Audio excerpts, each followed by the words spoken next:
with the different platforms that we are on, specifically the YouTube, and we're saying blessings to each and every one. Of course, we say salam, which is definitely peace and blessings and joy. You know, we say hotep in the same language, talking about peace and oneness. And of course, we greet you in the name of Negust and Negast. We give thanks to the power and might of the Holy Trinity.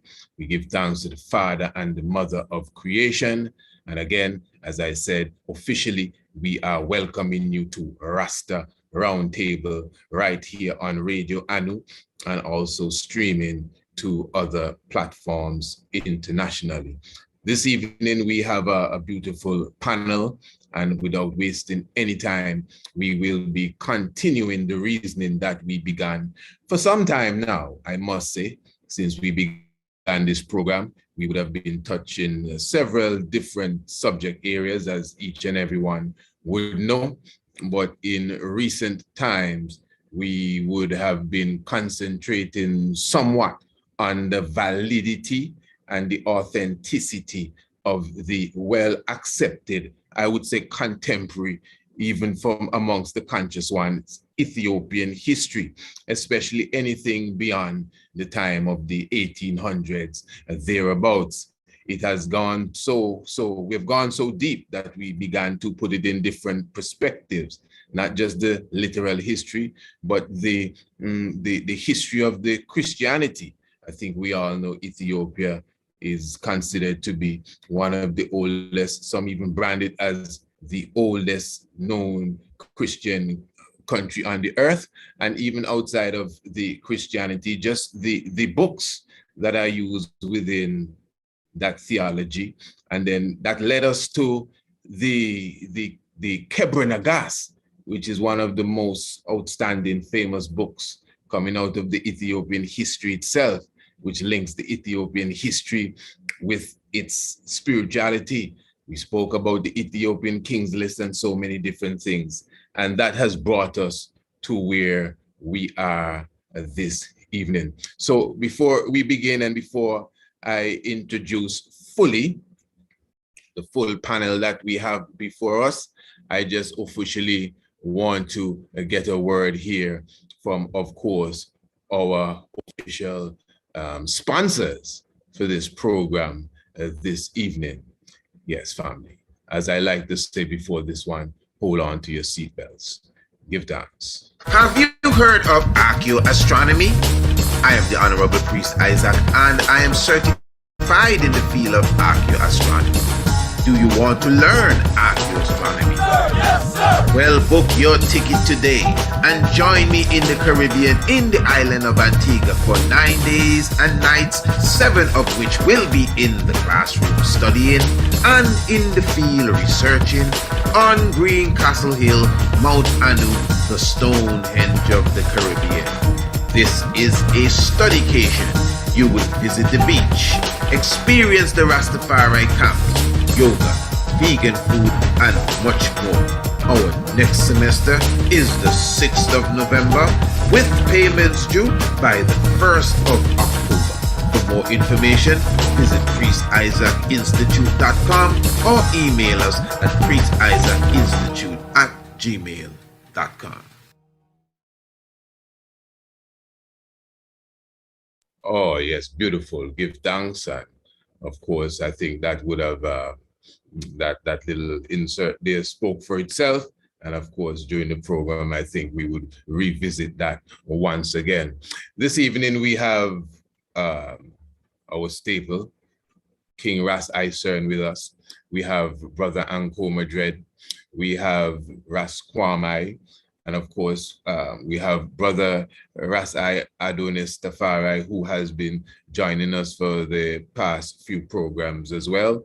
And we have a special visitor with us this evening, not a stranger to Radio Anu and all that we do here, but a first time on the Rasta Roundtable. We speak of the good brother Cypher Selassie. I would wait until the individuals speak for them to just bless each and everyone with their introduction. As I said, I do not intend to be long-winded here at all, but I just want to begin the program quickly, just to take a quick look, even more so for our audience, at a piece of document that I was using the other evening. It is on the internet, really, and it's from the Ethiopian Encyclopedia, and it is the, if you want to say, the accepted kings list. And this is basically, you know, for the whole aspect of knowledge, because I want the people that are listening to understand, this is not necessarily the debate league or anything. I mean, grown and mature people do debate on concepts. Nothing wrong, but what we have considered to be debate today is a totally different thing.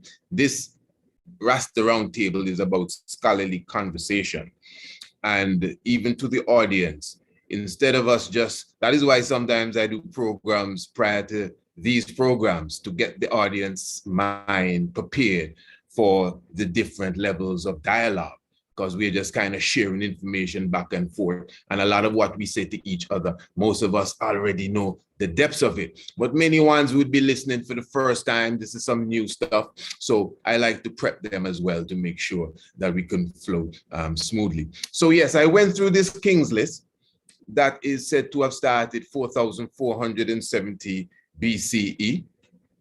And what was interesting about this, it is said that it came from an individual by the name of Charles Rick, who received it from Rastafari, the regent of Ethiopia. And this specific king's list, just to run through quickly, as I said, it starts with Ori or Aram from 4,470. I definitely am not going to read all the names out, but it shows that it goes into the tribe of Kam, which is a term that is used a lot in Egypt, Kemetic scholarly works. One's consider Kam, Kemet and Kam was Ham and these different things. So we have the tribe of Kam, and it goes into that being about the time of 2635. You know, it comes into a different dynasty under the kingdom of Joktan, 930 BCE. And then it reaches to the Solomonic dynasty, which began with Menelik I, 957.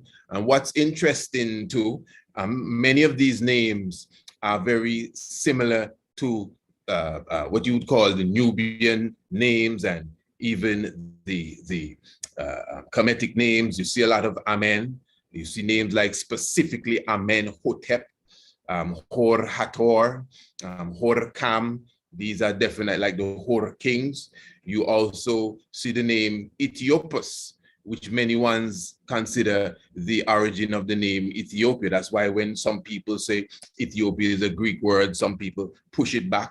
You also see here in 1890, all of this is BCE, Queen Cassiope. That's how it's pronounced here. But this is the constellation, or the constellation Cassiopeia is actually named from her. And in Greek mythology, Cassiopeia is considered an Ethiopian queen.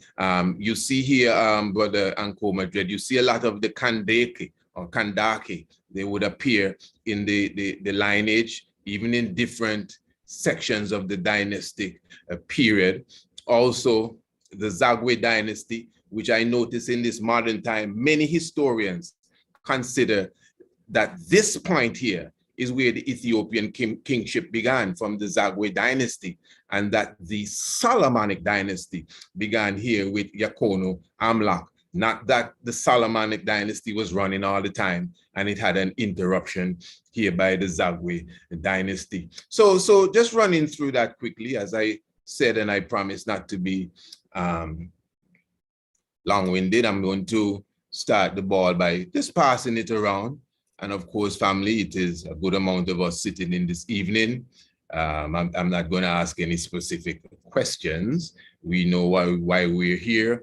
We're speaking of the authenticity of the Ethiopian history that we know, and we will be also touching upon the Kebra Nagast. So personally, I would like to begin with my good brother Raskwamai, since, we did not have him engaging with us the previous time that we were here. And, we always look forward to his presentation, as he definitely is one of the flamethrowers in this new understanding of information that many of us are getting to. So Raskwamai, let me just say blessed love, and let's just start the ball rolling and have a good conversation this evening. Speak to us. Blessed love. I think your mic is on mute. Someone disappear. Yes, I. Hear me? I disappear. Yes, my lord.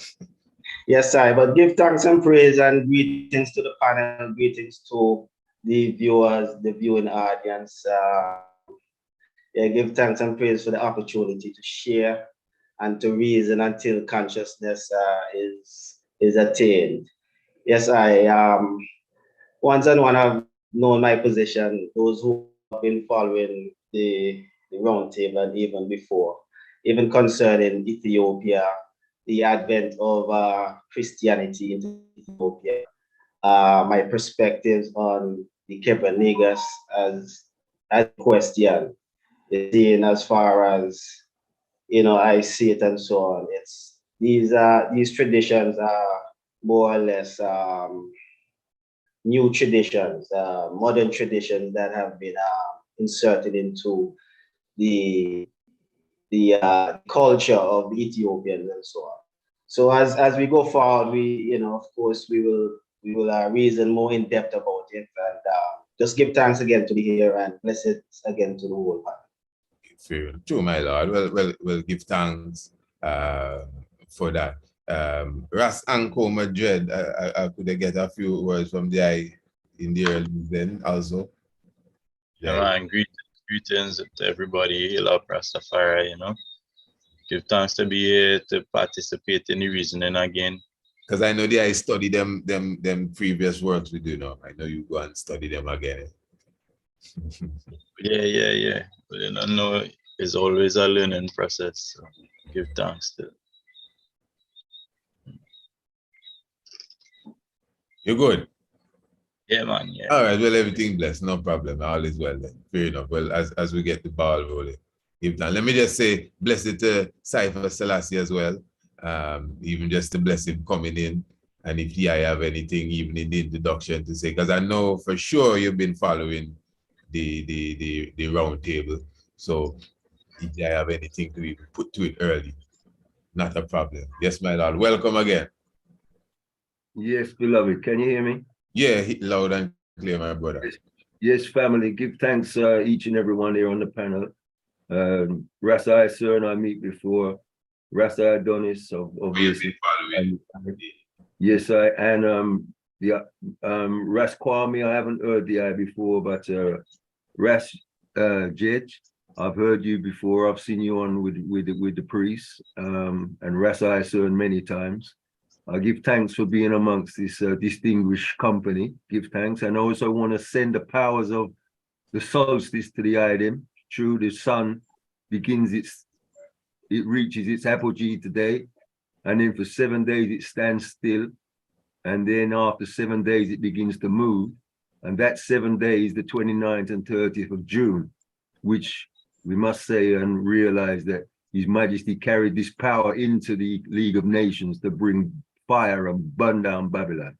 So, that is the fullness of the strength of this day, and I give thanks. It's just mystic to hear even what is going on, because I saw the program what I did on Ras Anu, honorable priest, on the king list. I saw it today on the internet. That's why I'm saying the thing, because the king list, if the them don't know, I know Ras Adonis knows, and Ras Priest Isaac knows that this is my specialist subject.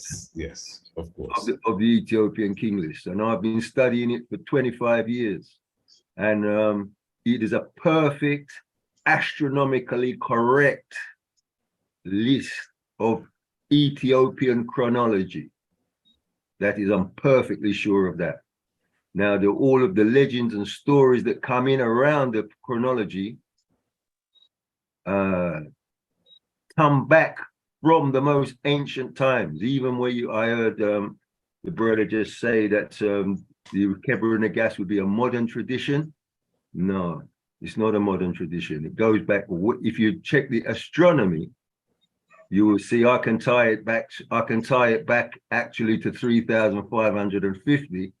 And also I'd like to say that His Majesty has used it in his constitution as written law in Article 3, where he claims his descent from the Queen of Sheba and the King, Queen of Sheba and the King from Jerusalem, through to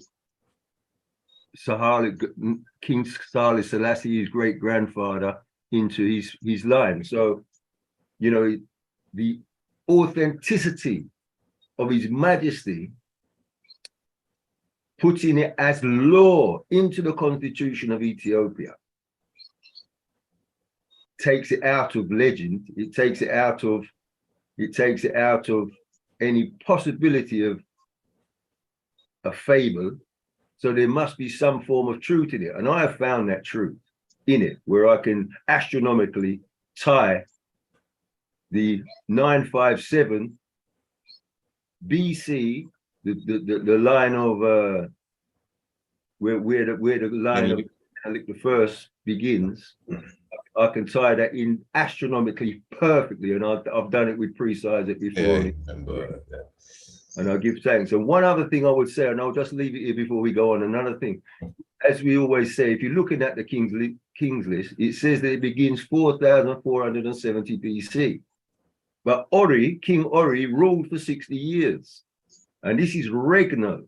You know, if you read that, how the kingship works, how the king works, it's what you're seeing 4,470 is when he left the throne, not when he ascended the throne.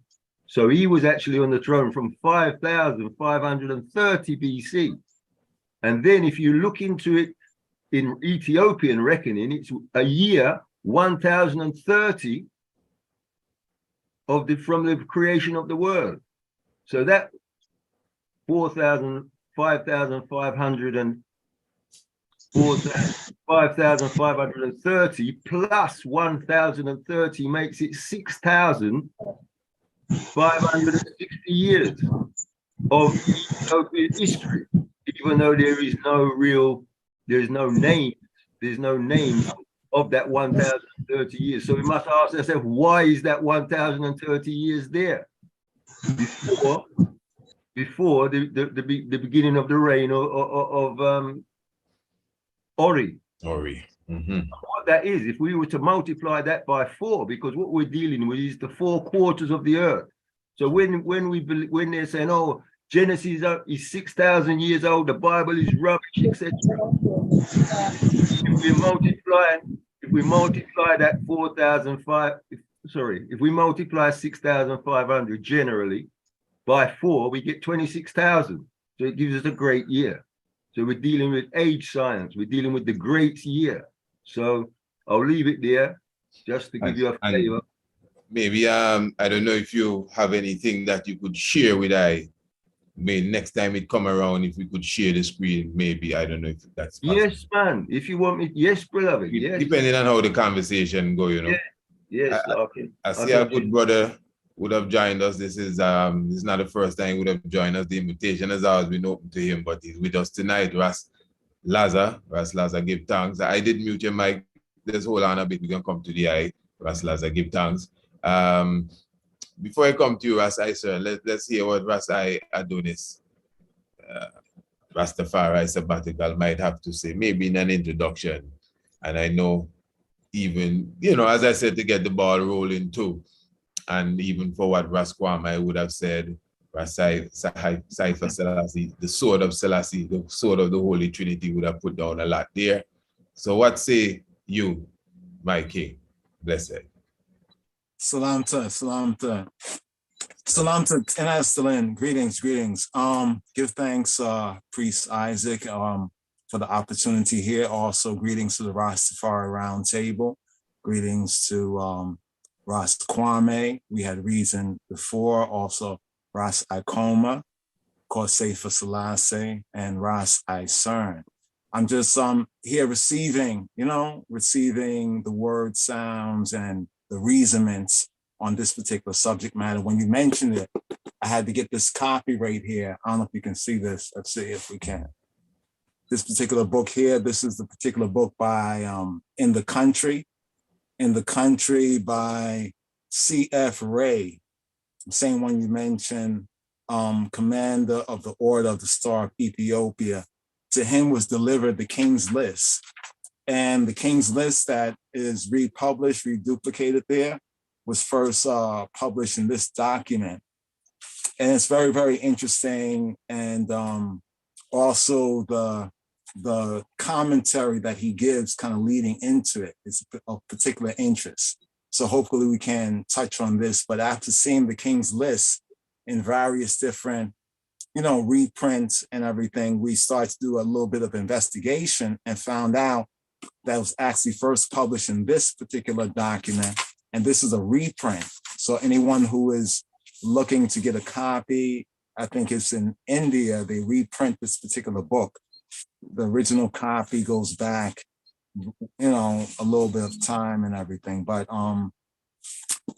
the other conversations concerning the Kebra Nagast and the authenticity, and we like Brother Ikoma's his summary last time we had a brief discussion with Brother Isern. We spoke about the minimalist and the maximalist kind of perspectives to certain historical, archaeological, textual criticism and commentary. I just want to just hail up Brother Ikoma for that wonderful academic, Rastafari academic assessment of perspectives towards such discussions. But I yield right now, not to get into some of the other points. There were points from the last conversation, but I'm just going with the flow of it right here with this particular one. And the King's List is very, very important. This is the original document here for anyone who's looking for the original book, where His Majesty, His Highness, Rastafari Mekonnen had delivered to this C.F. Ray, the King's List. And this particular book has additional information that puts a little bit of it into a little bit more of a historical as well as legendary, mythological. Myths are not bad from an African perspective. There were other ways of telling history. It's whether these particular other myths, our own myths, have any other points of relevance, whether with astrotheology or with other traditions that can verify its anciency as well as its authenticity and its usage. But I yield right now on this particular point right here, and just give thanks for the opportunity, to be in the round table assembly. Give thanks. Sure, give thanks. Rasta, I said before I pass it to you, let me just give King Lazar, because King Lazar would have been listening these programs. I know he listened to the one previous time gone when we were in depth with the Kebra Nagast, and Ras Lazar is right here with us in Antigua. And let me just say, Ras Lazar, just because you would have just come into, we would have been going through and sharing the Ethiopian King's List. That's what you just heard the good brother speak about. You heard him mention the name Charles Ray. The book he was highlighting speaks about, Charles Ray account of the list, and he was given that list by Emperor Haile Selassie as Rastafari. It starts with Ori, not from Solomon now, from Ori, 4,470, heap of names, and it come right down to His Imperial Majesty. So that was just before you came in, so I just bringing you up to speed with that. And as I said, I know you would have, sat in to the other programs as we were speaking about the Kebra Nagast. So just a quick word from the eye. Well, not a quick, anything the eye have to say within a timing of consciousness. And then we move on. King Lazar, blessed. You can unmute your mic too again, please.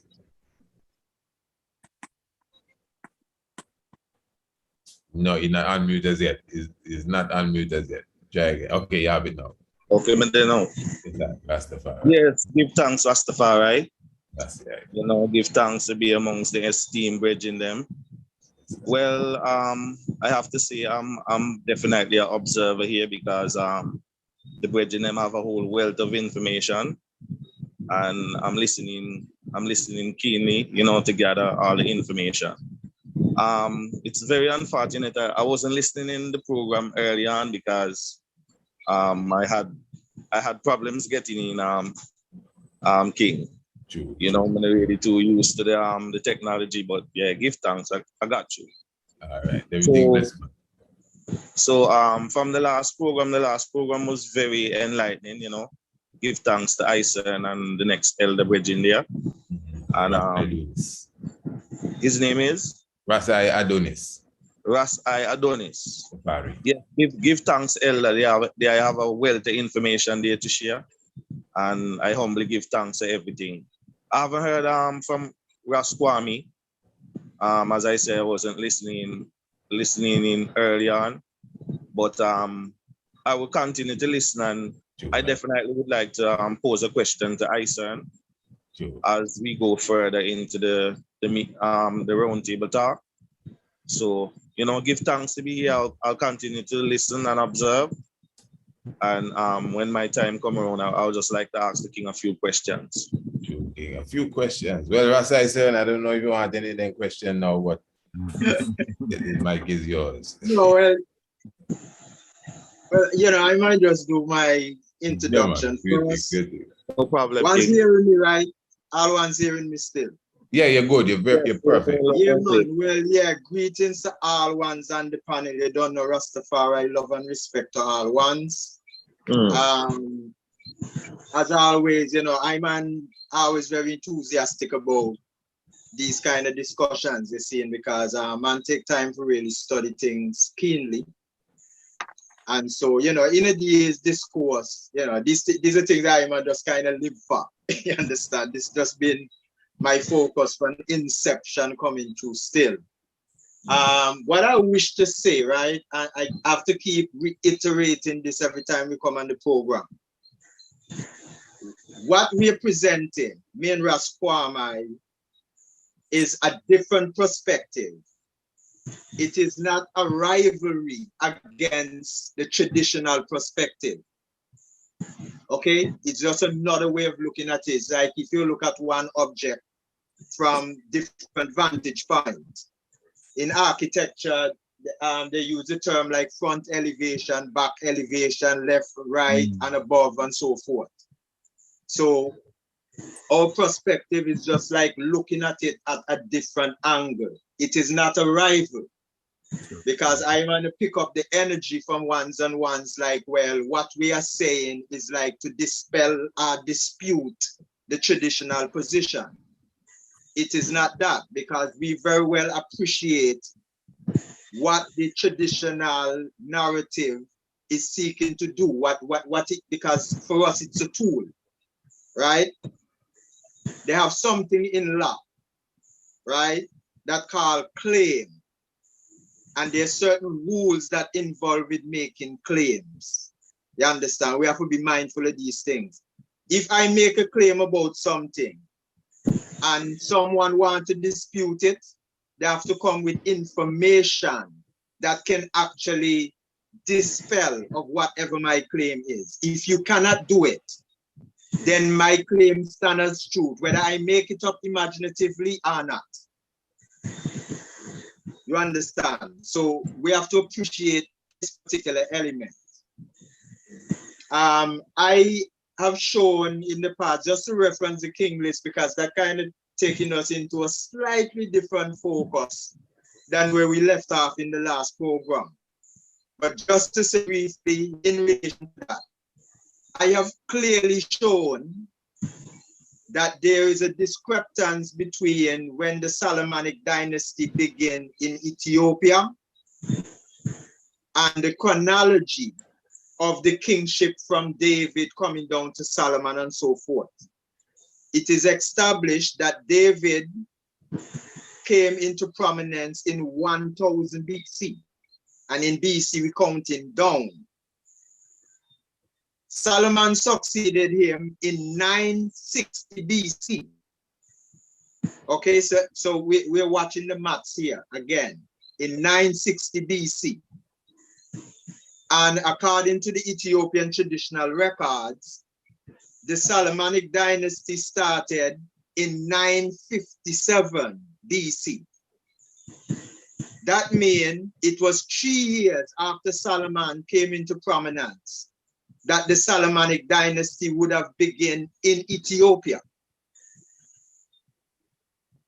You understand? This guy then called William Albright, he is the authoritative figures that establish these chronological dates. All right, and it's established and accepted that David started at 1000. Solomon succeeded him 40 years after. And Ethiopia record is saying that the Solomonic dynasty began at 557 BC. There's an issue right between there, because according to the story in the Kebra Nagast, even if we were to say that the Queen of Sheba visited Solomon in 960, the very year that he sat on the throne, according to the Kebra Nagast, she got pregnant. She returned to Ethiopia, delivered a child, and when the child was 22 years old, he returned to Jerusalem, gained the blessing of his father Solomon, then returned back to Ethiopia and subsequently sat upon the throne after his mother, which would effectively establish when the Solomonic dynasty starts. So if you study that in Ethiopia, they are saying that the Solomonic dynasty began at 957, which is 3 years after Solomon came into prominence. Then we have an issue there, because this youth went back, even if Queen of Sheba delivered him in 960, the very year that Solomon started. It was 22 years after that he returned to Jerusalem, then back to Ethiopia, the Covenant Ark and so forth. And then the dynasty would have begun. This means the dynasty in Ethiopia should have begun anything like about 938 or somewhere down there. Because we can't get 22 years out of 3 years, out of a 3 years difference there. We can't get 22 out of that. All right. Now, I'm not saying that to say, oh, the Ethiopian and them wrong, because I do understand the whole traditional approach to establishing your history. It's a matter of law. You understand? It's a matter of law. As the brethren, I don't remember the name, the brethren, I believe he's in England. I think he's the first brethren that reason. Repeat. Saifa Selassie. Saifa Selassie. Now, the brethren was reasoning out some interesting thing there in terms of the astronomy and so on in relation to these date lines and his calculation and so forth. I would have no dispute for that, because it would seem very clear to me that the Ethiopians actually use certain formulas to establish these date lines to coincide with these things that he's mentioning about astronomically. You understand? So I don't have any contest to that. The only thing I'm trying to say, as I've been saying all along, is that history fundamentally is divided into 2 categories. Traditional history, which are used to make these claims, and you have actual history. And there are tons of evidence throughout the whole Jewish tradition and so forth that they have backdated a lot of the stories. They have used mythology to establish things that we really do not have any data to establish, because it happened during the time what they call prehistory. That was before you have writing and these things. Some of these things are put together hundreds of years after the fact. So in terms of speaking about accuracy and facts, it will be extremely difficult to reason along those lines. You understand? Hence again, making reference back to Ermias, Prince Ermias, when he said that whenever you disfigure the mythology of a country and you try to establish it as historical, biological and these things, you pretty much take the life out of it. In other words, the function that the story is supposed to work for, you totally minimize that. You water it down, you make it to non-effect. You understand? So it is not a rival against the traditional position, because the traditional position does something totally separate. It is for historical claim. If you cannot go and dispute the things that Ethiopia establishes, any nation, whoever that might want to rival it, if they cannot come with something that can prove beyond the shadow of a doubt, these Ethiopians, they bring in all kind of bogus story here, then the claim stand as truth, whether they make it up or not. That's the nature of the thing. All right? So it's very important to understand this, and to also, as I say, to also really appreciate that what we are bringing forward is just to help ones to understand how history was created, not necessarily rivaling tradition. King Arthur of England, in England, they still embrace that story as being something, as being part of their traditional history. They would advance that as facts even. Some people may actually believe it as facts. But you go on the internet and they tell you straight up that the story of King Arthur is really mythology, it's legend. It's not factual, but it is still official in England. It's still officially used. Believed by some, and others just embrace as this is our tradition. Nobody questions it, nobody can rival it. Because if you cannot go back in time and bring the facts, then you cannot rival the position. You cannot argue against it. You have to simply accept whatever claim the nation make of itself. These things that we just need to understand. The line of research that me and Rasta does in bringing out these things is for specific reason. It was not to come and say, well, Ethiopia is something to joke. You understand? It really started really in I and Israel and the claim that the European Jews were making. That's where it started. And as I've said on former program, we present many books here that show you with archaeological evidence. I was reading this one this evening for S. David Sperling. Now, this book was written in 2000, the year 2000, this book came out. 2000, just the other day. And David Sperling was saying that the archaeology, right, of the past 30 decades have not turned up any evidence that prove the existence of people like Abraham, Deborah, a whole host of them that's in the Bible. There's no direct evidence to prove their existence. Archaeology have not found anything conclusive in respect of this. 300 years from now would land us somewhere in 17 plus. 1700. So we're talking about from way back then till now. They have not found anything, any evidence that can say conclusively that these people have ever been in existence. Mm-hmm. You see? Yes, I.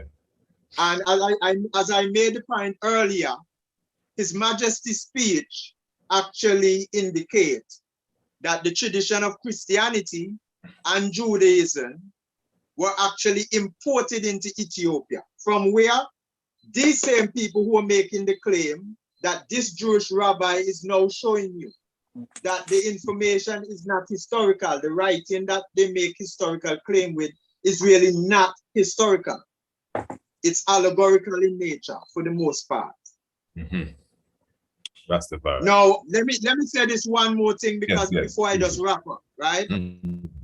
The reason why writers like Sperling, people like Shlomo San, with his book, The Invention of the People Called Jewish, are the Jewish people, and people like Israel Finkelstein with his book, The Bible on Earth. The reason why they wrote these things is because you see among the Jews, they have different sects. The Zionist Jews are a politically focused group.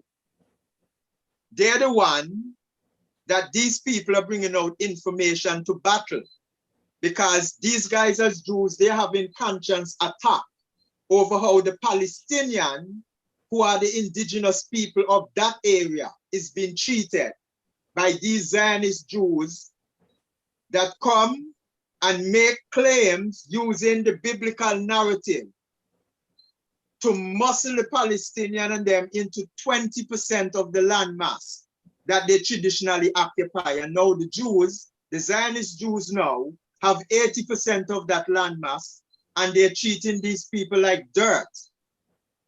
You understand? There's another book by another guy called, the book is called The General Son. He has a funny Jewish name that I can't quite pronounce. And it's the same argument he's making. You have Naaman Finkelstein. I don't know if he's relative to Israel Finkelstein, if they're brothers or whatever. Also, that bring out a lot of work fighting that battle in favor of the Palestinian and how they've been treated. You understand? So these information weren't really brought out to go against Ethiopia per se, but they're bringing out this information, tell you something about the tradition that ended up in Ethiopia also. You understand? Yes. So the information we're bringing forward is not to necessarily dispute the traditional claims of Ethiopia. Yes, yes. You understand? Yes, yes. It's just to bring out the nature of how these people make their claim using these writings, that most people cannot go and dispute the claims because there aren't any data to support a dispute, given that most of it they're referring to prehistoric time before even writing was invented. I'll leave it there for now. That's all right. Give thanks. Give thanks. Give thanks. Good words on there. Let me just say, family, this is what I'm gonna want to do. I want to say a few things just quickly to what the King just says, but although the ideas might be similar, I'm going to pass it to Ras Kwame, especially through his absence, them couple of programs. And we are going to highlight, I would like there to, concentrate a bit more on the Kebra Nagast reasoning. But before you come in there, even one of the reasons why I even brought up the King's list as well is because, honestly, in the previous conversation about the Kebra Nagast, if we study the conversation well, in the latter part of the conversation, it really went into like a lot of what, for example, Brother Aishan was just going into. So it went into more of the principle and not the specific situation. So instead of just us looking at the Kebra Nagast alone, we started to look at just the whole principle of Ethiopian liturgy and Ethiopian culture and Ethiopian custom, which is good, really, which is good. So we kind of broaden it out. So in that sense, that's why I kind of brought it into that conversation. And I must say, at least on the panel that we have here, for myself, I could say that I consider this a scholarly discussion. Listen, I didn't know me right here in Antigua, that man that be say, man, you just entertaining Aisha and Kwame with them foolishness. And yeah, right here, you understand. You know how it goes. So you don't have to feel no way when it comes to that, because the thing is, for sure, as you say, that this is something that is new to many. I myself said in the previous program that we did, Ras Idonis highlighted that there were two types of tekla, if I'm correct with the term. Two types of history. Remember, right here we say, answer with, hold on, brethren, what are you saying there? And I even highlight, what was the word? Tariq. Tariq, not tekla, pardon. Tariq, very good, Tariq. And interesting, they have this Battle of Adawa video that I watch all the time, but it's in Amharic. And, the inscriptions is at the caption is at the bottom, but I don't always read it. I just like to sit, watch, and meditate and listen to the voice. And for the first time, I pick up Tariq and I say, hey, Tariq. And when I look at the caption, I see history, you know, and I say, hey, the rabbi showed us that Tariq is history.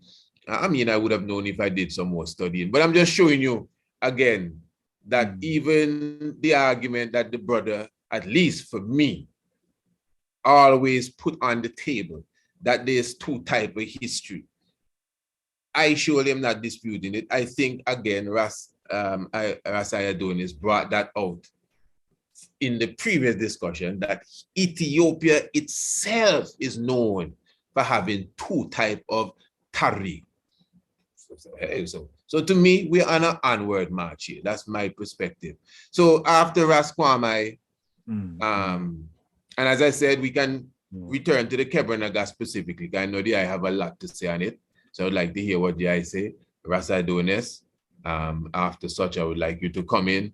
And then King Cypher Selassie, I'll make Anko Madrid come in whenever he think he feel he want to come in.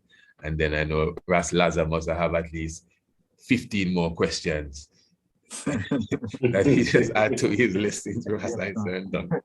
So yes, my family, let's see how we can flow. Ras Kwame, blessed love. Yes, I respect one another. Yeah, like I've always said about the Kebra Nagast and Christianity on a whole is that it came at a time in Ethiopia when Ethiopia was just becoming a nation, you see? And looking at the Kebra Nagast, you can see all of the trappings a nationhood within it. As I think I've mentioned this on a previous reasoning with Andy, I precise that the Kebra Nagast served as the earliest form of constitution to the Ethiopians. You see, now you can tell based off of certain histories that the Ethiopians weren't always familiar with the whole tradition and the Kebra Nagast. One such history I can point out right now is that during the time after Napier's army have ravished Ethiopia to dethrone Theodore, that is, and they have looted Magda, yes, and so on. One of the history that speak to the looting. One of the things that was looted was a copy of the Kebra Nagast, and it was taken back to England. Now, David Kessler in his book, The Philosopher, speak about this. And he talk about before the coronation of John IV, you know, before that, he had to write to Britain and requested the copy of the Kebra Nagast that they stole or they looted from Theodore, because without it, according to him, without it, my people will not listen to me. Now, you know, during the past reasoning with you guys, I think Ison, the last one, Ison spoke about the whole aspect of critical thinking, and that this is where that I'm seeing now, thinking critically. I'm saying, okay, if the Kebra Nagast, and this is just one instance, if the Kebra Nagast was a historical document being within the ranks of Ethiopian monarchies and higher ranks and so on, why would John, at the point of coronation, requested one to be sent back to him and not one to be even, you know, revised or whatever from the historical records or storehouse and so on? So stuff like this and so on show to us that, you know, these traditions and these documents were very, very young to the Ethiopians.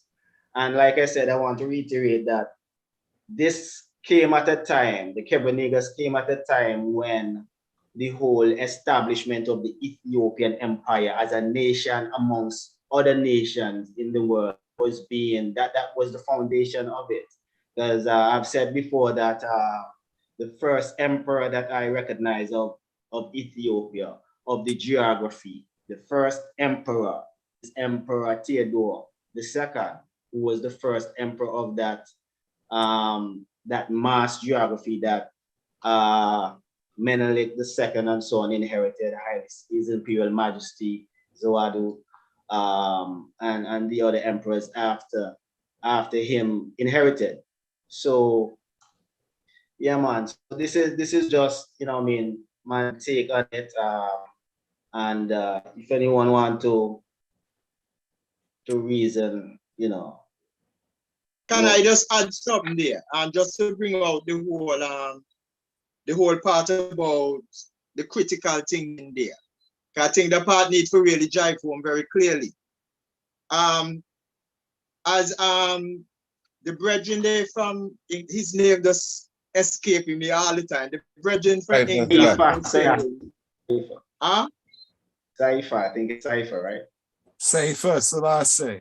Saifa Selassie, respect brethren. Saifa, like the Saifa. Okay. Now the brethren said early on, and I guess he was really responding to certain things that we were saying about the earliness of this Kebra Nagast into the Ethiopian culture. That like he has information that this thing was there like 3,500 years perhaps back. Critical thinking, the question to ask here. Now, if General Napier went there after Theodore had arrested these missionaries to free them, and he took away a copy of the Kebra Nagast, why would John, as the next emperor, be so desperate about regaining that single copy? If this was something that's entrenched in their culture, which means that they should have had many copies of this thing. Why only just one copy he took away from Ethiopia? And John was so desperate to get his hand on that one copy because his people will not listen to him. I think that's a kind of curious situation there, because if the tradition was so long-standing in the psyche of the Ethiopian people, if they had many books of the Kebra Nagast and so on, I just don't think that a nation of that size would write one single book of the Kebra Nagast. Must be many more copies. So if General Napier only took one, then there should have been others around. Wouldn't that be reasonable to say? Yes, my lord. I see the rabbi. Before I come, rabbi. So in respect, so Rasta Selassie, it's gonna come to you, eh? All right. So everything will come to you, and so prepare yourself. So Rasta Donas. Yeah, just to that one point. That's that one point on critical. And as well as the points that you have in your bag. Yeah, but this is a good point. Go point by point as a flow on critical thinking concerning the matter of King Johannes, Emperor John, who came after the time of Emperor Tewodros, around 1868, right? If we study critical thinking is good, right? Let's not be hypercritical or even hypocritical, but critical thinking is good.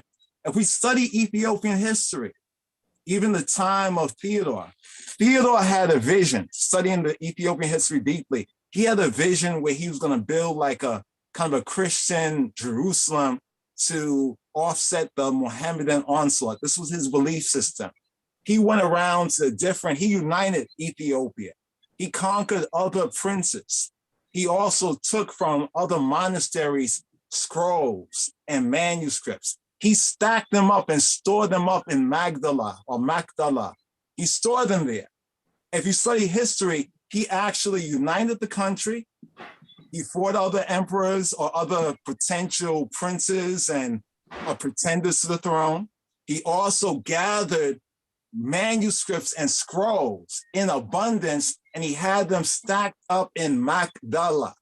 Now, after he took all the British, the three missionaries or the people who was there, and he wanted them to build him a cannon and everything like that, then he got on the bad side of Victoria. She sent Napier, and that's the story that gets all blown up because they took all of these documents. But what we don't understand is that even in that period of time, this king had a vision of creating a kind of a library Alexandria, or some sort of a library, or to gather all these scrolls. He gathered a lot of scrolls. So when we think about the sheer volume of what Napier and the British took, right? Not to mention that within a 300-year period of time before, we had the Ottoman Turks and Ahmed Gran from Somalia, who also fought against the Ethiopian Judeo-Christian thing the Ethiopians were doing, but he was fighting against it from a Mohammedan position. He was being backed by the Ottoman Turks. And what they did in history, recorded both on the Turkish side, recorded on other people's side, and the Ethiopian side, that monasteries where documents were stored up were burned.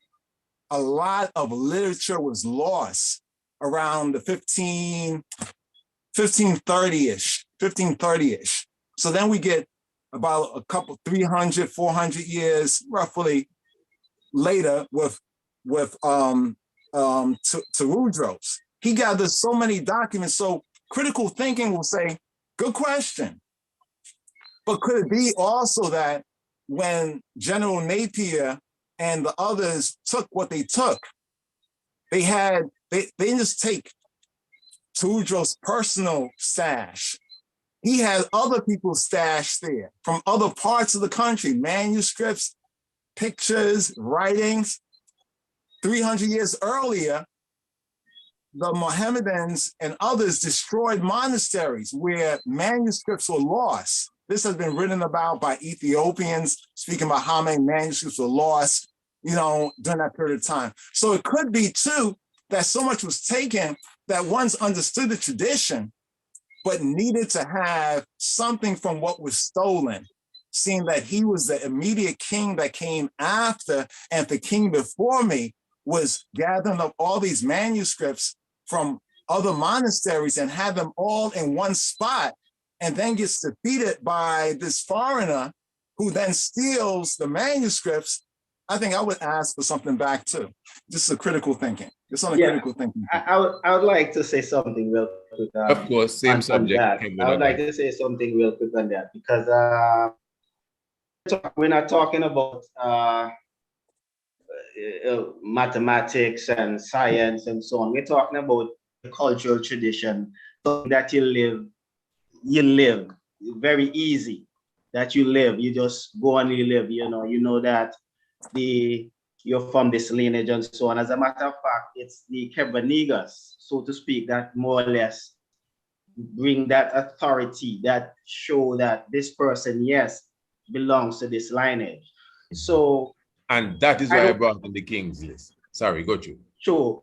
So I don't think that, I don't think that in this case, with the looting that happened, even if they looted everything out of their library, this thing would have been inculcated within their tradition, within their mind, within the consciousness of the country, so that he would not need this per se, this material part of it per se, to actually to sanction himself as member of the Solomonic dynasty and so on and so forth. So, I mean, yeah. That's a point. That's a point, but that's also dismissing the history. The part that I brought into it, none of y'all mentioned about how many manuscripts were stolen or how many documents were burnt and looted within about a 500-year period of time. Yeah, so and this is exactly, if that's the case, then how the lineage starting from the Zagwe dynasty, how did they establish that then? How did they establish that? Because you talk about since around 1530. I think the Zagwe was Not to cut you, the Zagwe was before 1260, before Exactly. the restoration. So you're talking about, well, how did they establish it earlier before that? So we're going outside of the time frame we're talking about with Johannes, correct? Yeah, well, we're looking at we're looking at the lootings and so on that you say that happened in 1530 and so on. Okay. The Akhmet grind, the looting of monasteries. Ethiopians talk about this in their history, that many monasteries, church monasteries, ones up in the mountain were burned and looted. They preserved documents, but many of the places where the documents were, other documents were lost at that time. Not all the documents, but they lost a lot. I see that. Even good, they say burn documents. I see a point. Can I just interject one thing also?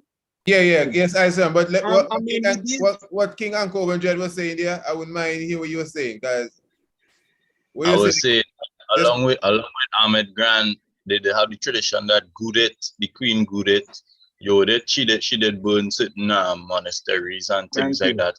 Thank you. From a period of time that they had that down there.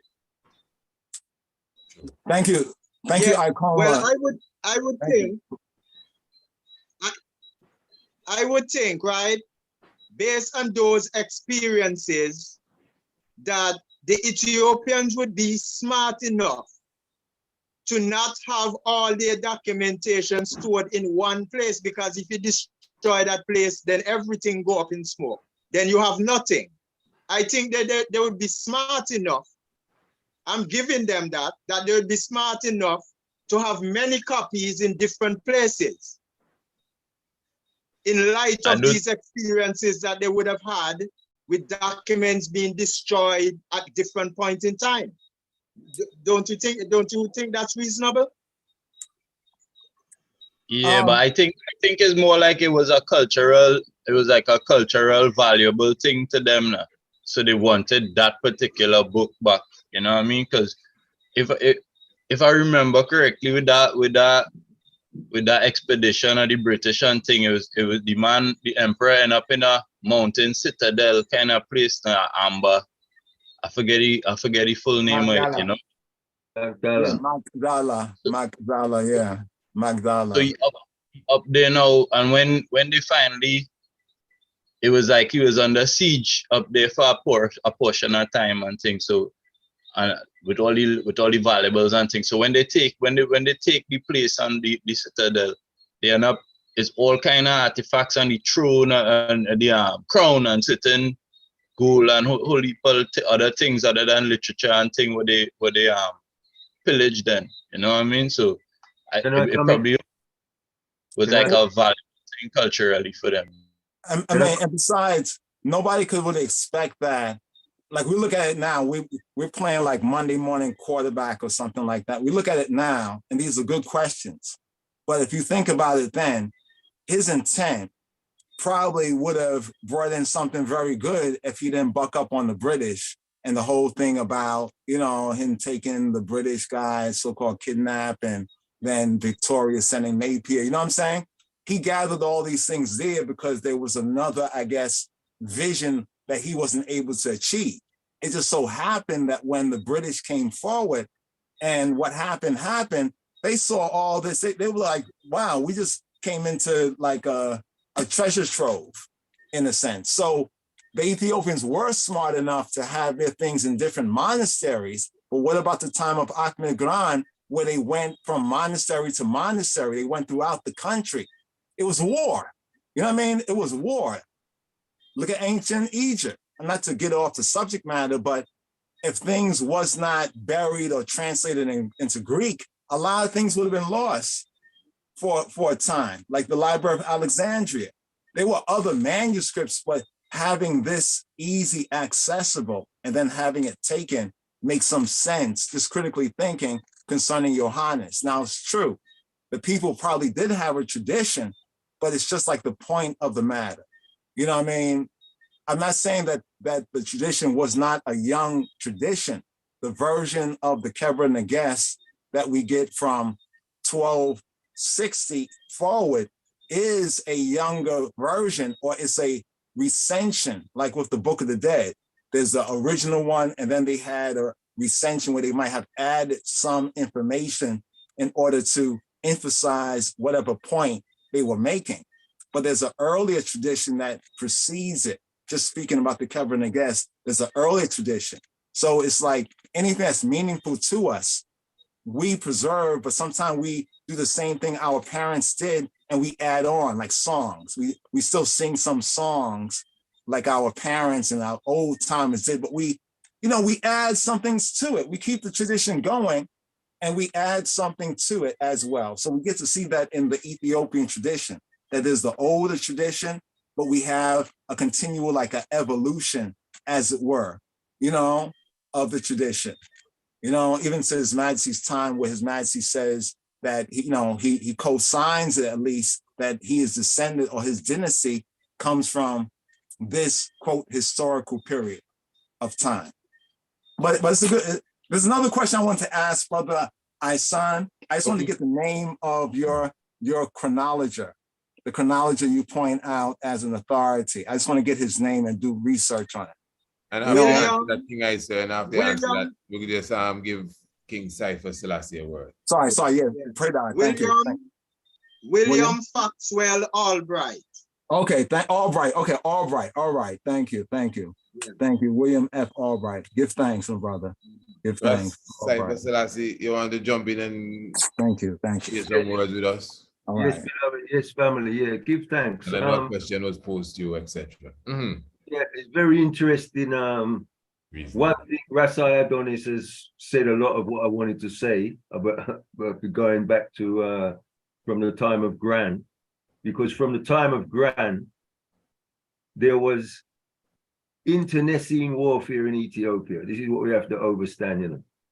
There was war going on amongst the different regions of Ethiopia and amongst the different princes, which culminated into what they call the Zemana Massafent.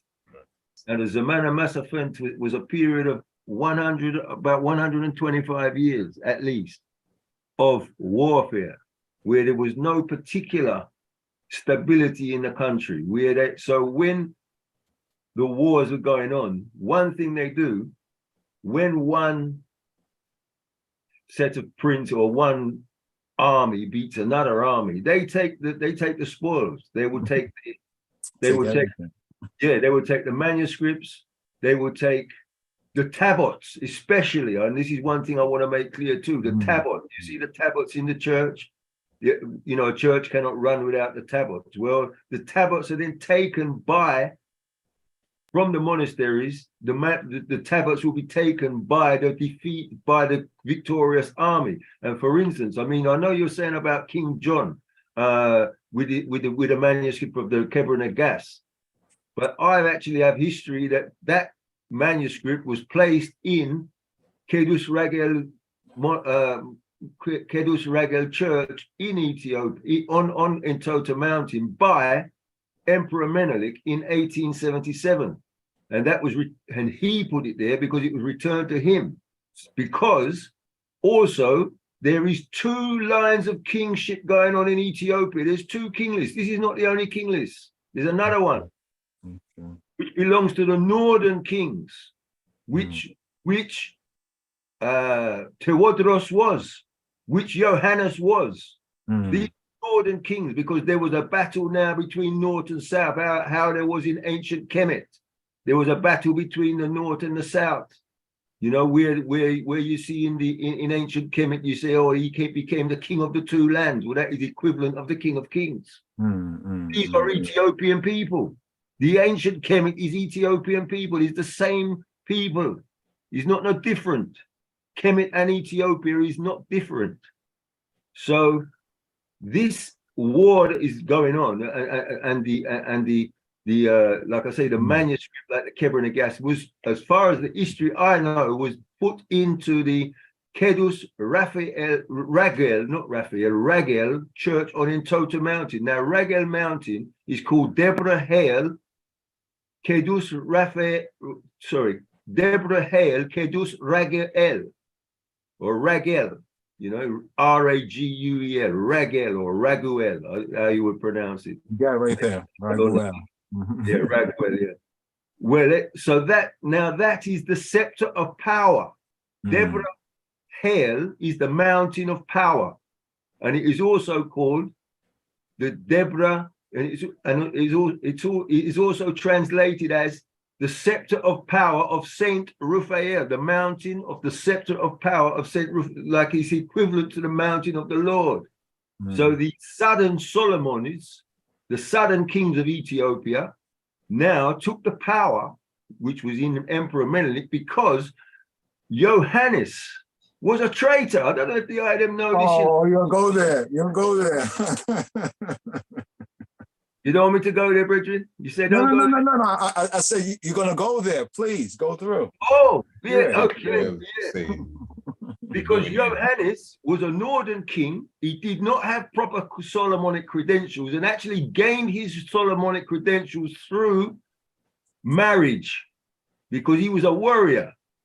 He was a roughneck. He was a bandit. Bad boy. before he became, and because he was a warrior with his teeth in bandit group of people, he married a noble's daughter and then got himself some credentials. But he came from a dubious line of Solomonic credentials. And when now they say he was the, Tewodros was the man who stopped the Zemana Massafent. It finished with him in 1855. It finished with him because it had been going on from 1730 at least, or 1730 to 1750. This Zemana Massafent has been going on. That is the war between the different north and the south and the different kings warring. So when Tewodros took power, he didn't stop the Zemana Massafent. He went down into Showa, which is Emperor Haile Selassie's forebears, King Saleh Selassie there. King Saleh Selassie's son is, I can't think of his names. Saleh Selassie's son is Emperor Menelik's father. And he now was killed. He became ill, and so Tewodros went to war against him.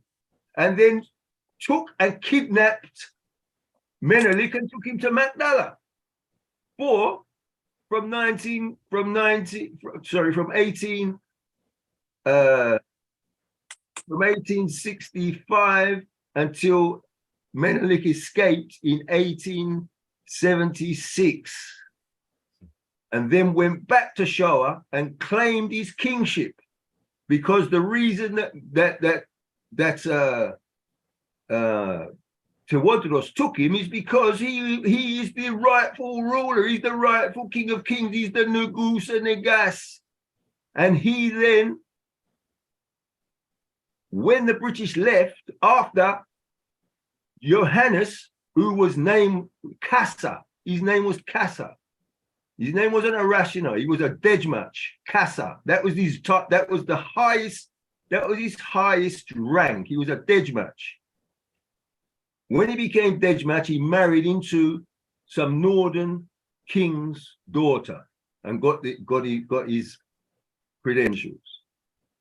So then he now became a oppressive, murdering killer. Let's get it straight. He murdered people down in Shah. He murdered people all over the place. He was a nutter. He wasn't straight. So that is how the people turned against him. And then when he was overthrown, or when he was killed, now, by the British, the deal was that how could they get into the Semir Mountains, into Magdala, the British, without any help? He guided them in there. He gave them provisions. He fed their armies. And then his reward for that was to take their arms when they left. So now he was too powerful for Menelik to deal with. See? So that is how he now became the King of Kings. Even who he was anointed by was a false bishop. When I say a false one, he didn't have the credentials to coronate him. So this, when we're talking about Ethiopian history, this is something I know about, brethren. I tell you, We have to know what's going on. We have to really get into it, you know, get into the depth of it. And okay, I might have some question. Yes, sir. No. Yes, King, before you hit the questions, let me just, of course, they don't know, remind the audience what's going on, give thanks to those that are coming in. Hold the questions, they're coming right now. Give thanks for all those who are coming in. Give thanks for, you know, the full congregation here. This is definitely Rasta Roundtable. Let me just let the family know that we are touching base now on the Wednesday evening. So every Wednesday evening, make sure you join us on Radio Anu for Rasta Roundtable. Radio and Rasta Roundtable, of course, that's the Priest Isaac Institute of Holistic Knowledge website, priestisaacInstitute.com. This evening also, we are at the moment streaming on the YouTube. So we give thanks for all the congregation that are here with us on the YouTube. As I said, Ras, I said, just hold them questions there. We're just going to get a word, of course, from our sponsor. As I like to tell the audience, just hold on to your seats for this one.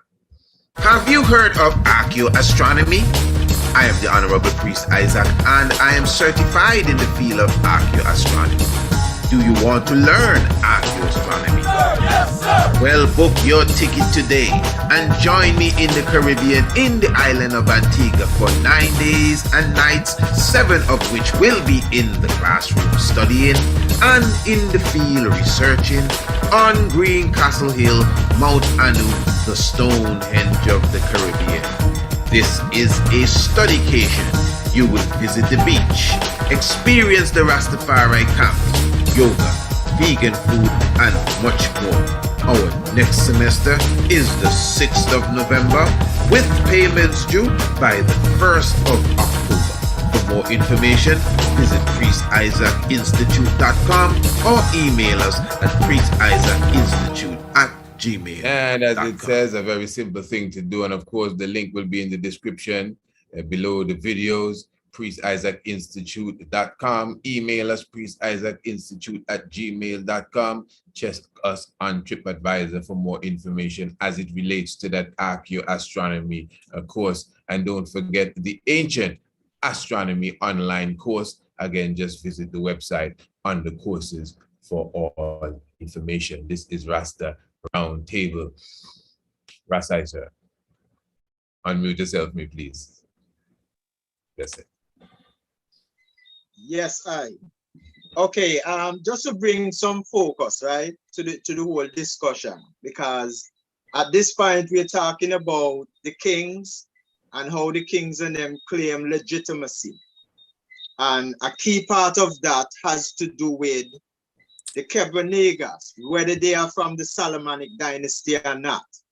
This is basically the trust of it, right? Now, one of the questions that we can ask, like, according to the story in the Kebra Nagast, it would appear that there was an already powerful empire in Ethiopia from that time when the Queen of Sheba was ruling, right? How was legitimacy in those days then? We're talking now about 960 BC. How did these kingship and these queenship prove legitimacy in those times? What was it based on? Because at that time, there was no Kebra Nagast. So what would that be? What would that have been based on in terms of the gaining legitimacy? That's just an open question. Good one. In our research, what we're seeing, because the whole concept of nationhood, right? It is something that is fairly new.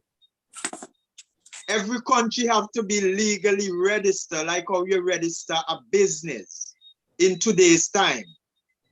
And you have to have certain things, just like a business you have to have your business plan, you have to have your executive structure and things of that sort.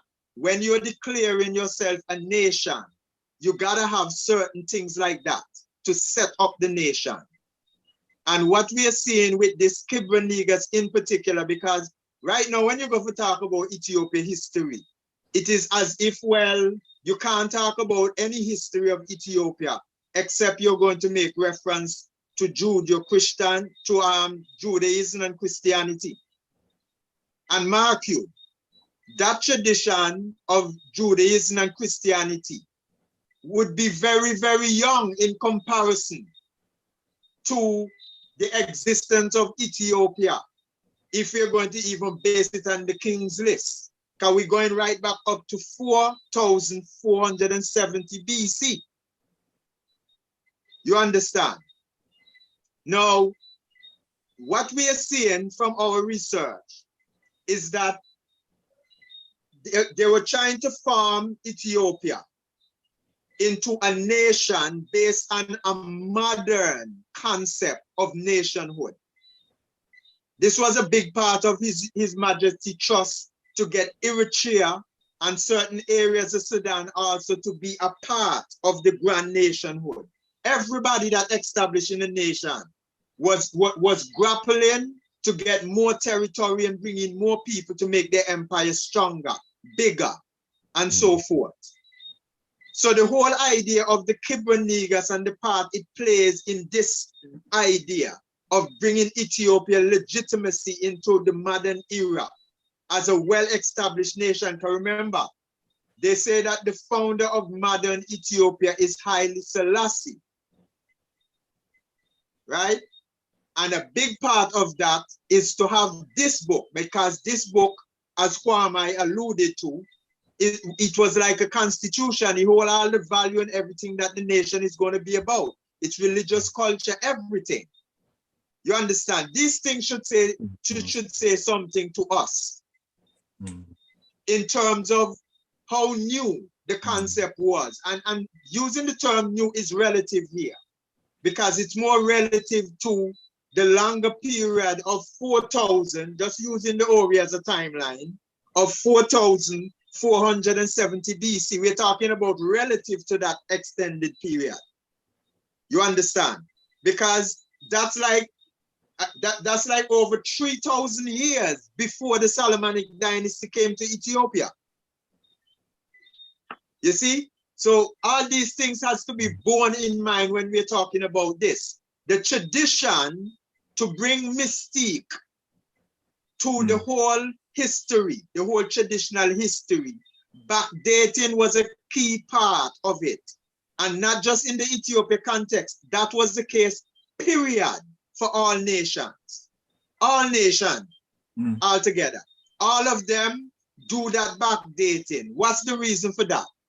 Because what they really do is values that they already come together and agree upon in contemporary time. They have to create some kind of progression, some kind of point of reference from which that contemporary value grew from. And that was the reason for backdating a lot of these things and creating traditional history. It wasn't for deception. It's just how it would appeal to the psyche of the nation. I'm going to read a short part here, right? From the book Alliance and Alienation, to show you how the idea of nationhood was being established. What are the arguments they were having even during His Majesty time about nationhood? Now, they have this guy called Arthur Rupin, and they was querying about the claim that the Falashas were making, the biological claim that they were making, that they were Jews that came down into Ethiopia during the time of Menelik I, the son of the Queen of Sheba. Because this is what the traditional history is saying. The Falashas who settled in Ethiopia, they are saying, you can go to page 15, brethren, right at the bottom of the page. They were saying, they were saying that this Menelik, the son of the Queen of Sheba, right? It was when he got the Ark of the Covenant after his visit with Solomon and returning to Ethiopia, that the Falashas, they're saying that is the way how the Falashas came down into Ethiopia and settled from that time. That's what tradition is saying. Now, right at the bottom of the page, at the it says here, there was an argument ensuing about whether these Falashas who wanted to return back into Israel were legitimate from a biological standpoint. In response to Arthur Rupin, who argued that the Falasha did not have any blood relation to the Jews. This guy, well, I'm not sure if I'm pronouncing his name correct, but I'm going to say Moshe Shertok, asserted, he asserted that the determining factor of nationalism is consciousness. The question is, do the Falashas recognize themselves as Jews? And if so, they cannot be rejected due to their foreign race. Ultimately, a compromise was reached, and the administration approved the migration of the five Falasha students that wanted to migrate back to Israel, claiming biological relations to the Jewish people. So you see that interesting? Nationalism, the determining factor for nationalism on their part was consciousness, whether they think it is so, not by biological proof. Good point. Good point. Very good point. These are some very interesting points here. You understand? And this is the reason why His Majesty was initially objecting to the whole idea of the Falashas claiming that they want to go back to Israel, saying that there is where they rightfully began. Because His Majesty understood that it was by consciousness that that claim was made on the part of the Ethiopians. He understood that. So he was stopping them and saying, hey, you're Ethiopians. Because again, both of these traditions, Judaism and Christianity, was migrated, it was imported into Ethiopia. It was a tradition that they adopted to. And it was done for strategic reason, given the presence of the Mohammedans and so on that was in the area, and the help that Ethiopia got from the Jewish community in establishing the nation of Ethiopia. They got a lot of help educationally, medically, in all kinds of different aspects in setting up the nation. You understand? So the document of the Kebra Nagast really served as a sort of constitution to establish Ethiopia as a nation in a modern era when nationhood was just coming on stream, when nations were being formed. The whole Middle Eastern area there, what they call now Middle East, is after the British defeat the Ottoman Turks in somewhere around, I think it was 1928, that the League of Nations gave them a mandate for that area. And they divide up that area and create Jordan, Iraq, Iran, Saudi Arabia, Yemen, all these places that we're talking about now, just in the early 1928 coming up there, that these nations were formed. But if you check each of these nations, you would hear that they have history going back into antiquity. Because that's just the nature of how you establish a nation and create history for the nation. That's the way it is done. And these are the points that we are really trying to bring. We're not trying to call the Ethiopian liars. We're trying to help ones to appreciate how these things were done and why history is really fundamentally divided into two categories. Traditional history, which is for the sake of claim, and actual history. So I'll just leave it right there. Yes, my lord. Of course, you know, originally we did say we would seal up for specific reasons, approximately 10 minutes to 10. I'm right here. I know in respect of Rasta Adonis program and of course a 10 o'clock appointment, I still would have to keep. Before we go to anyone else, you know, Ras Laza, I know I haven't heard from you. I know you said you had some questions, you know, but I still am kind of interested to hear your comments on what has been said this evening. Because if we're gonna get into your questions, I know we're gonna. Yeah, let's give him this. Yeah, we like to hear his words. So you can talk to Ison when it's the Ison, man. It's the Ison all the time. Put down the microphone and unmute yourself. Try again, unmute yourself. Yes. Okay, good. Yes, Mr. Rastafari. Yeah, give thanks. Yeah, first of all, I would like to say give thanks to the elder. You know, the elder had a whole wealth of good information there that, you know, really make me feel nice, you know. That's so, Pastor Lassia Rasta Adonis. The elder with the glasses. But, okay. All right, question. Yes, No Rastafari. Yeah.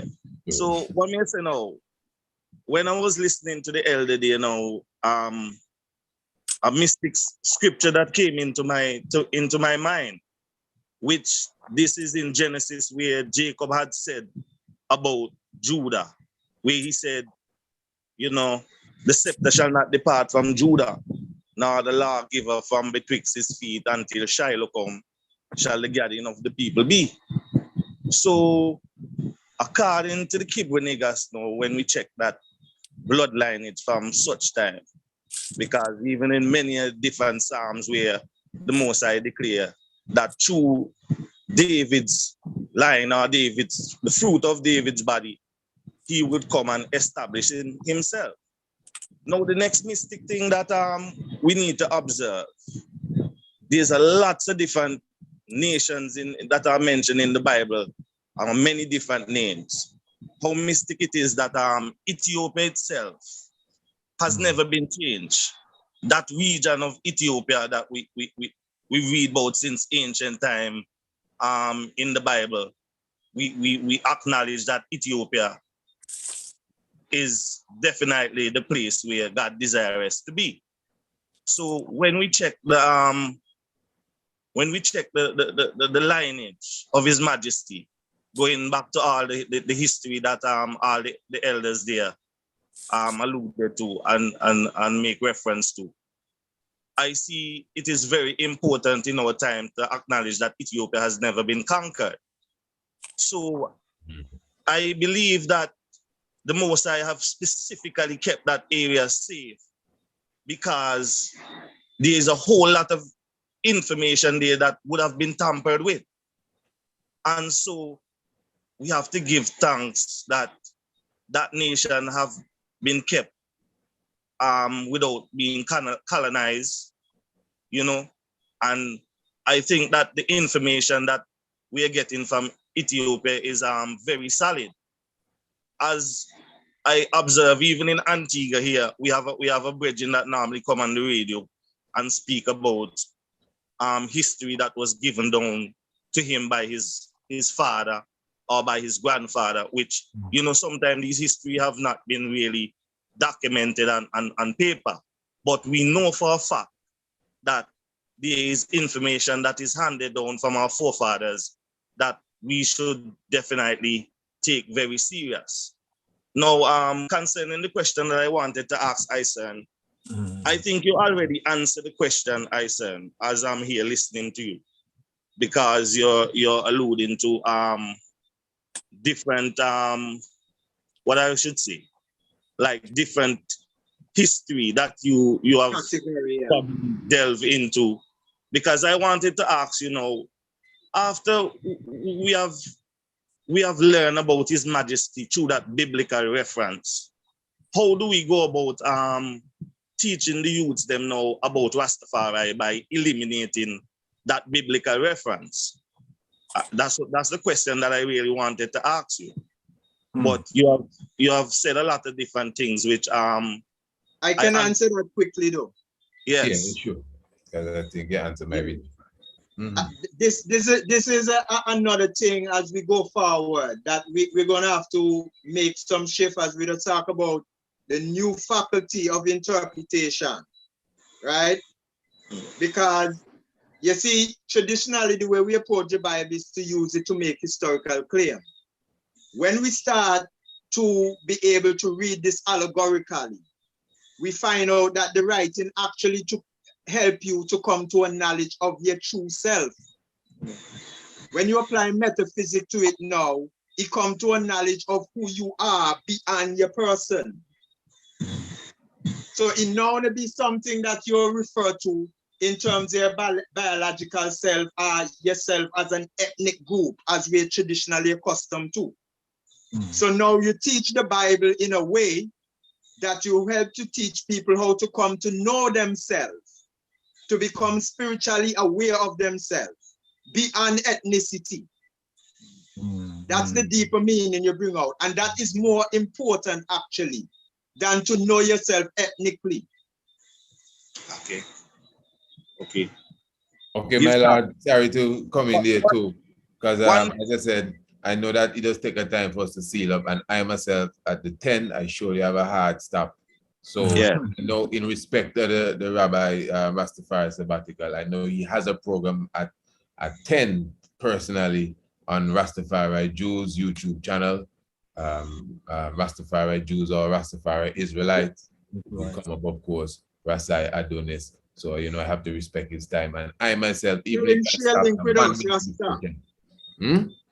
Tell the brethren, share a link with us that we can switch over and tune in. Yes, of course. Yeah, Right well, here. every time, yeah, of course. Yeah. So before he leave, he just give us the proper link, and then as Cypher Selassie want to touch base again, and we just run around the circle quickly within I the wanted, 10 minutes. I wanted to raise up an issue. You know, I mean, what I feel Rasaya done, Rastafari go appreciate too. Once he have the time and he know he can, once he know what he can do. It's a quick one. What I'm realizing is that if you check the tradition about Queen of Sheba, really the main part of the tradition where it's having the Kebra Nagast, it really coming out of the Quran. You understand? More so than the Bible. The Bible is mentioned Queen of Sheba in the First Kings, I think verses 1 to 10, and then they say it also in Second Chronicles, but it's like the same little stories, just a little couple verses now. But in the Quran now, it's in a surah what they call Al-Naml, the ant, right? And is a if I go in and run it off fast, you know, I mean, yes. So it says Solomon. This from verse 22 in Al-Naml to 44 is where they giving the story of Queen of Sheba, right? They say Solomon took a roll call of the birds and said, "I do not see the Hopo bird. Where is he? How could he be absent? I will certainly punish him severely or even slay him if he does not offer me a strong reason for his absence." The Hopo, who did not take long in coming, said, "I have just found out that which you do not know. I have brought you reliable information about the people of Saba. I have found a woman ruling over them. She has been given everything and she possesses a magnificent throne. Further, I found that she and her people prostrate themselves before the sun instead of Allah. Shaitan has made their deeds seem fair seeming to them and thus turn them away from the right. So they have no guidance to prostrate themselves before Allah, the one who brings the light, all the light that is hidden in the heavens and the earth, and knows exactly what you hide from what you reveal. Allah, there is none worthy of worship but He, and He is the Lord mighty of throne." Solomon said, "Soon we shall find out whether what you say is true or false. Go on and deliver them to this letter of mine. Then turn aside and wait for their answer." The queen said, "O my chiefs, a very important letter has been delivered to me. It is from Solomon, and it begins with the name of Allah, the compassionate, the merciful. It reads, Do not be arrogant against me. Come to me in complete submission. Then she asked, O chiefs, let me hear your advice, for I make no decision without your counsel. They replied, we are a valiant and mighty nation. You are the commander. So consider what you will command. The queen said, when the king invade a town, they ruin it and debase its honorable people, and thus they always do. Therefore I shall send them a present and see with what replies my envoy will return. When the envoys of the queen came to Suleiman, he said, do you want to provide me with wealth? What Allah has given me is far more than what he has given you. Rather, it is you who exult in your present. Go back to your people. If your people do not submit, we will march against them with such an army, which they shall never be able to face, and we shall drive them out of their land, humbled and disgraced. Later on, when Suleiman heard that Queen of Sheba was coming in submission, he asked, O my chiefs, which of you can bring me her throne before they come to me in submission? The powerful one of the jinn said, I will bring it to you before you adjourn your court, and most surely I have necessary strength and I am trustworthy. One person who had knowledge of the book said, I can bring it to you in the twinkling of an eye. As soon as Suleiman saw the throne placed before him, he exclaimed, this is by the grace of my Lord to test me, whether I am grateful or ungrateful. Anyone who is grateful, surely his gratitude is a gain for his own soul. And anyone who is ungrateful should know that surely my Lord is free of all needs and generous. Then he said, disguise her throne for her, so that we may see whether she recognizes it, or whether she is of those who cannot recognize truth. So when the queen arrived, she was asked, is this your throne? Is your throne like this? She replied, it is just the same. Even before witnessing this miracle of bringing my throne here, we had been given the knowledge of Suleiman was not only a king, but also a prophet of Allah. And we had become Muslims. This is what the text says. Other deities whom she worshipped beside Allah had prevented her from believing, for she belonged to an unbelieving folk. Then she was asked to enter the palace. When she saw its floor, she thought it was a pool of water, so she tucked up her skirts, uncovering her legs. Suleiman said, it is a palace whose floor is smoothly paved with glass. And at this she exclaimed, O my Lord, I have indeed wronged my soul. Now I submit myself in Islam with Suleiman to Allah, the Lord of the worlds. So that's the piece of story we're concerning Queen of Sheba inside of the Quran. But what the main elements they know, what it have inside of the kind of textual traditions what it have in the Kebra Nagast from that is that one that they had a conversion event from polytheism to monotheism through that meeting. And then it had other certain, like talking about how they used to worship the sun before, and so some of these details then is not found in the Bible, and you understand. So it's only in the Quran they have these further elaborations. We still have more elaboration into the Kebra Nagast, but plenty of the ideas coming from that source.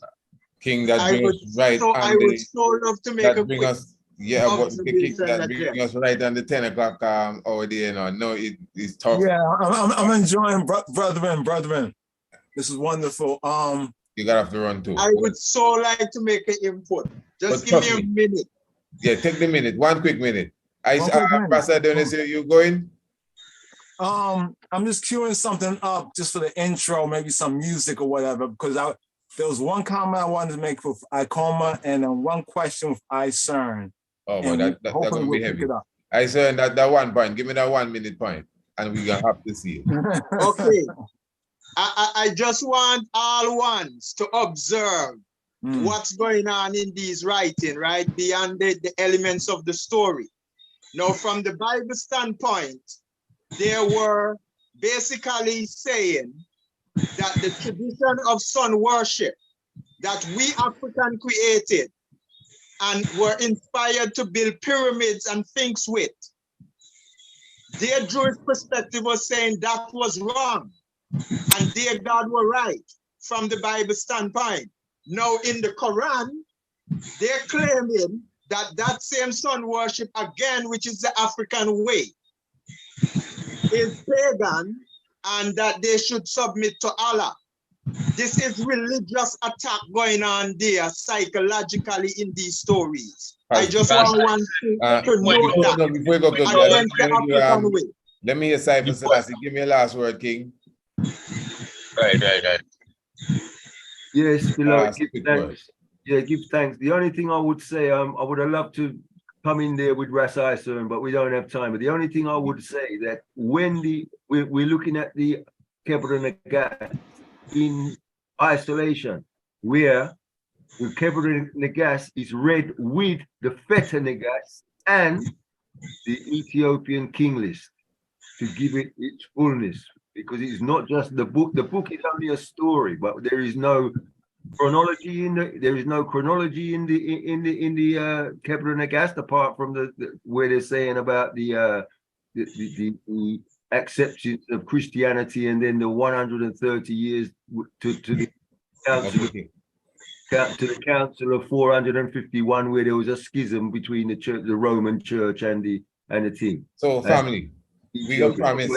I'll leave it there. So we promise the family that we come in again next Wednesday and continue with this scholarly reasoning. That's it. That is nothing wrong with that. And the audience, pick up your Kebra Nagast and your other history books and continue to read.